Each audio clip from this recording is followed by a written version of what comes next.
복된 소식 아름다운 소리 AM 1590kHz 시카고 기독교 방송입니다.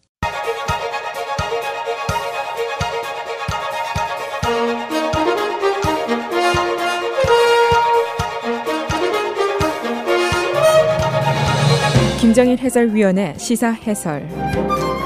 세상을 넓게 봅니다. 삶의 지평이 넓어집니다.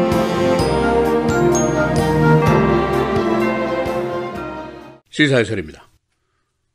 트럼프 대통령이 오늘 Infrastructure Proposal, 국가기관시설 개수에 대한 제안을 내놓을 예정입니다. 미국의 도로, 다리, 댐, 공항, 철도, 하수도 매우 노후했다는 것은 우리가 매일 느끼고 있는 겁니다. 그런데 이제 이 기관시설이 바로 시민들의 생활에 직결되는 시설이면서 동시에 국가 경제 발전을 뒷받침해야 할 바로 그 산업시설이다. 이렇게 볼 수가 있습니다. 고로 이 노후한 기관시설을 개수해야 한다는 데는 거의 모두가 대부분 동의를 하고 있습니다. 근데 이제 문제는 돈이죠. 돈이 한 1조 5천억 달러가 우선 들어가게 되는데 이 재원을 어디서 마련할 것이냐, 이것이 이제 문제입니다. 이미 감세를 위해서 미국이 한 10년 동안 1조 5천억 달러를 쓰기로 했고, 정부 지출을 늘리면서 한 5천억 달러를 더 쓰기로 했고, 지금 정부의 빚은 한 20조 달러 정도 되고, 그리고 매년 적자와 부채가 늘어나고 있습니다.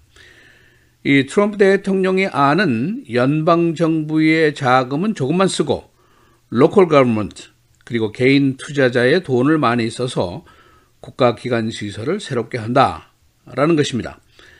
이게 잘만 되면은 정부 돈은 덜 쓰고 돈이 투자가 되니까 경제 활성화의 효과가 있을 수도 있습니다. 그러나 시민의 입장에서 보면은 또 이 로컬 정부 부채가 늘어나니까 property tax가 늘어날 수도 있고, 또 우리가 지불하는 gasoline tax가 늘어날 수도 있고, tollway 요금이 올라갈 수도 있고, 이런 역효과를 날 수도 있습니다.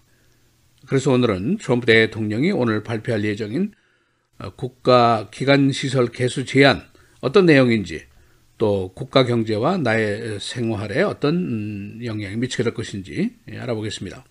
먼저 미국의 그 경제적인 배경을 살펴보겠습니다. 미국의 경제가 지구상에서 세계 1위입니다. 그 규모가 연간 GDP가 18조 6천억 달러 정도 되니까 전 세계 GDP의 약 4분의 1을 미국 혼자서 만들어내고 있습니다. 유럽의 전체 국가, 한 20여 개 국가가 만드는 GDP와 거의 맞먹는 규모를 미국에서 만듭니다. 이 경제 성장에는 이제 필수적으로 기관시설의 바탕이 있어야 됩니다. 도로, 공항, 다리, 댐, 철도, 이것이 이제 뒷받침이 돼야 되는데, 미국의 경제는 2009년에 리세션에서 벗어난 이후로 계속해서 성장을 하고 있는데, 이 기관시설의 뒷받침이 허약하다는 평가가 나온 지가 오래됐습니다. 대부분의 인프라스트럭처가 수십 년 이상 돼서 노후해서 위험성이 있는 것까지 많이 있습니다. 그래서 오바마 대통령 시절에 이 인프라스트럭처를 개수하자는 제안이 나왔었습니다. 경제활동의 산업시설 조성, 그리고 투자를 통해서 경기 부양책의 일환으로 하자, 이제 그런 아이디어가 있었습니다만은, 당시에 공화당에서는 지금 우리 빚이 얼마인데 꿈도 꾸지 말라 해서 싱겁게 끝이 나고 말았습니다. 그러나 지금 공화당의 경제관은 크게 바뀌었습니다. 경제 여건이 바뀌었기 때문인데, 미국의 경제 성장이 지속적으로 되고 있고 또 이것이 탄력을 받고 있습니다. 그래서 빚을 조금 더 져도 크게 걱정거리는 없지 않느냐 하는 논리가 많이 있습니다. 그래서 트럼프 대통령이 텍스 컷이라든가 지출 확대를 쉽게 시도할 수 있었습니다. 그리고 이제 정치적인 배경입니다.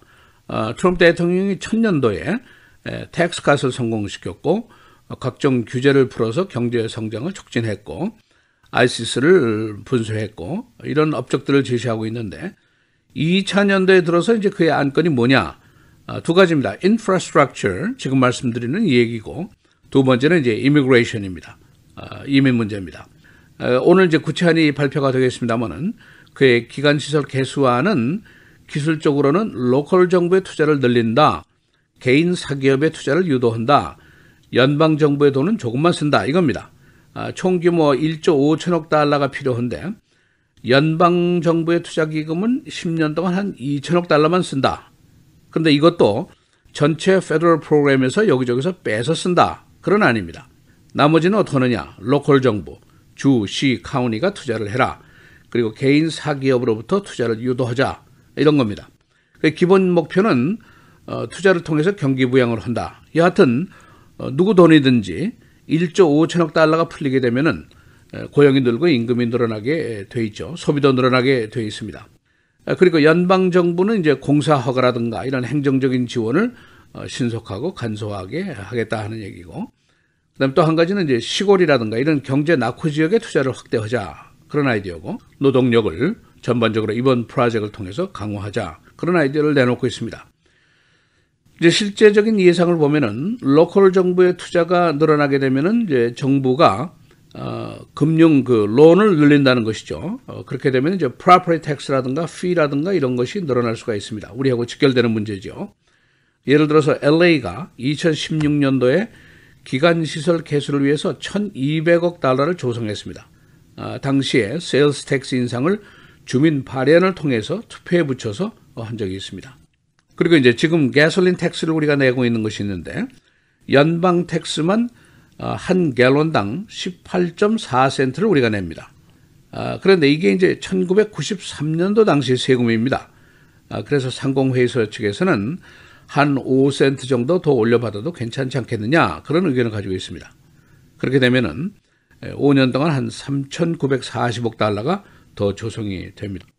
그리고 시민들의 부담이 더 늘어나지 않겠느냐 하는 걱정이 있는데, 꼭 나쁜 것만은 아니다 하는 주장도 있습니다. 예를 들면은 미국의 기간 도로망의 노후가 지금 11.2%나 됩니다.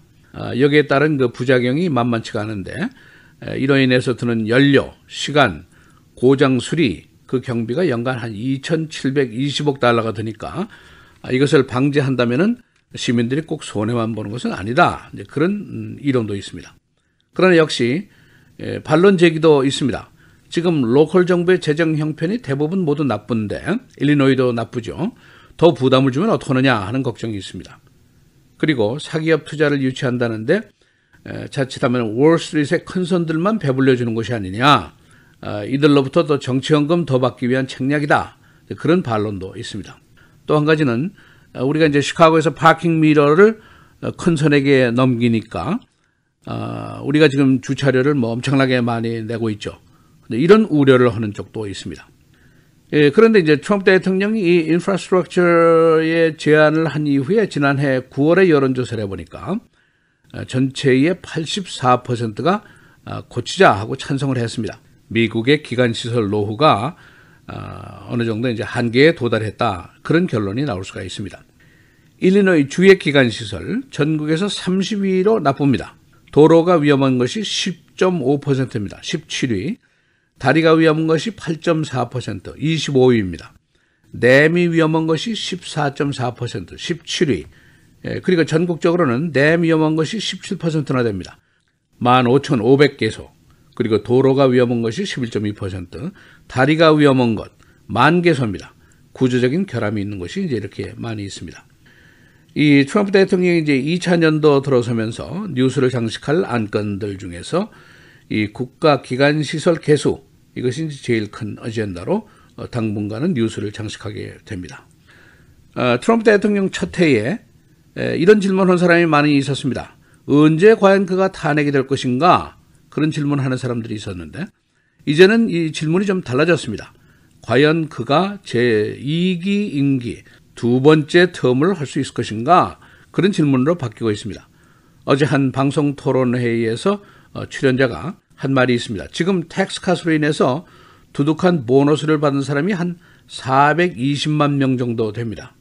그리고 이제 우리가 곧 세금 보고를 해야 되는데, 대부분의 그 세금이 되돌아오는 돈이 금년에는 늘어나게 됩니다. 그리고 경제가 계속적으로 상승한다든가 증시가 계속 좋다든가 이렇게 될 경우에는 who knows, 제2 임기를 하지 말란 법도 없지 않느냐, 그런 답변을 하는 것을 제가 어제 들었습니다. 시사해설 김정일입니다.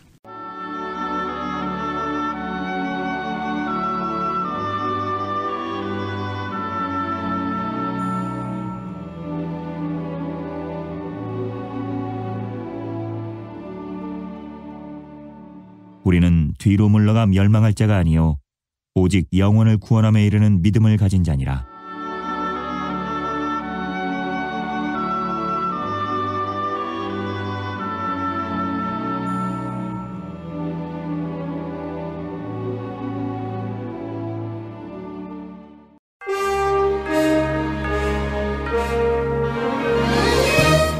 (2월 12일) 월요일 헤드라인 오늘의 주요 뉴스입니다. 헐리우드의 거물 제작자 할스 와인스틴과 와인스틴 영화사에 대해 뉴욕시 검찰이 사내 폭언과 성적 부적절 행위 등을 이유로 어제 뉴욕 법원에 고발장을 냈습니다. 소장에 따르면 하비 와인스틴과 함께 일한 동료들은 끊임없이 성차별의 장벽과 외설스러운 욕설, 성적 유혹, 폭력과 협박에 시달렸으며 여성에 대해 적대적인 회사 분위기 속에서 일해야 했다고 되어 있습니다. 현재 와인스타인과 회사 측은 즉각 반응을 내놓지 않고 있습니다. 트럼프 대통령은 오늘 1조 5천억 달러 규모의 인프라 건설을 발표할 예정입니다. 하지만 총 2천억 달러의 연방 예산 지원금을 투입해서 고속도로, 일반도로, 항만시설, 공항 등을 대폭 보수하거나 건설하는 이 계획의 시행과 성공 여부는 나머지 자금 대부분을 감당해야 할 주 정부 등 지자체의 의지에 달려 있습니다. 트럼프 대통령이 지난 1월 30일 연두교서에서 밝혔던 이민개혁에 시동이 걸렸습니다. 언론에 따르면 척 그래슬리 상원 의원을 필두로 하는 7명의 공화당 상원 의원들은 오늘 트럼프 대통령의 이민개혁안을 골자로 하는 법안을 의회에 제출할 예정입니다. 상원 법안에는 멕시코 국경 장벽 비용 250억 달러를 받는 대가로 다카 수혜자인 드리머 180만 명에 대한 시민권을 제공한다는 내용이 포함되어 있습니다. 트럼프 대통령은 어제 민주당이 국가 기밀 정보를 정치에 이용하고 있다고 비난했습니다.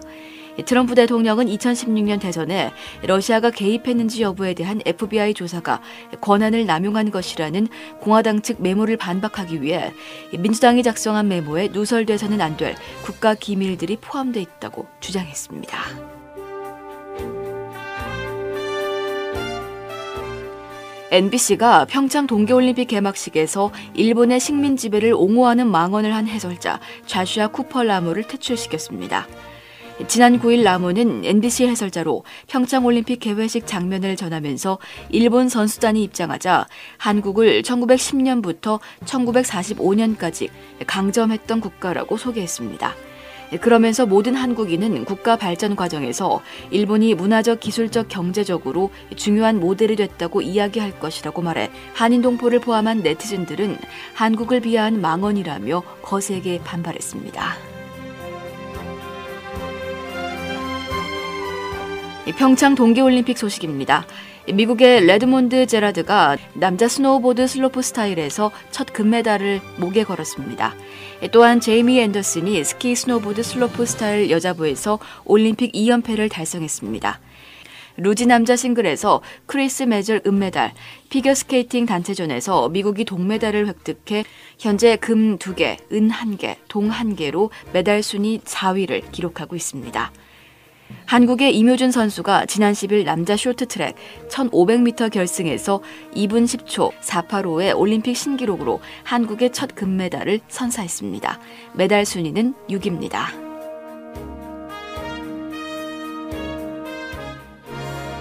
시카고가 어제까지 9일 연속 눈의 기록을 다시 세웠습니다. 이는 2009년 1월 6일부터 14일까지의 기록과 동일한 기록입니다. 9일 연속 눈의 기록은 1885년 이후 세 번째입니다. 지난 금요일에는 폭설로 시카고 공립학교를 비롯한 관청들이 임시 휴무했고 항공기 천여 편이 운항 취소됐었습니다. 사우스웨스트 에어라인이 어제 항공기 해빙 작업 부실로 220편의 항공기 운항을 취소했습니다. 이 항공사는 항공기 동체에 눈을 녹이는 액체가 떨어지고 근무자의 준비 미비로 항공기 운항을 취소한다고 밝혔습니다. 사우스웨스트 에어라인은 지난해 크리스마스경에도 같은 이유로 90편의 항공기 운항을 취소했었습니다. 날씨입니다. 오늘은 대체로 맑은 날씨 예상됩니다. 낮 최고 23도, 밤 최저 9도입니다. 내일은 구름 많겠고 낮 최고 31도, 밤 최저 23도. 수요일은 최고 기온이 40도대로 대폭 오르면서 추위가 주춤하겠지만 흐린 날씨 보이는 가운데 오후 한때 비 소식 있는 곳도 있겠습니다. 낮 최고 42도, 밤 최저 34도. 목요일도 비 소식 계속 이어지겠고 낮 최고 37도, 밤 최저 19도입니다.